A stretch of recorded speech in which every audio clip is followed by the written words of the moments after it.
si Empoy na nga eh. Kasi, bisa mo kakain na tayo. Tahimik muna kasi kayo.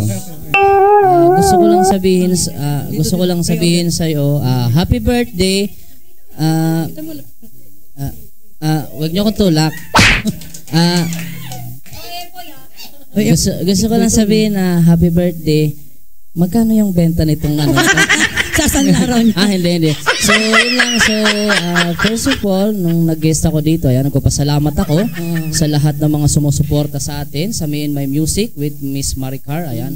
So, happy birthday, S-Friend. At this week nga, di ba? So, magkakaroon tayo ng pagkakataon na dahil nga isa na rin ako sa part ng Channel 702, ay gusto ko kayong sabihin na isa na rin po kayo sa family natin, no? Wow. So, happy birthday. Wish ko lang sa'yo na, ang laki mo na. Happy birthday.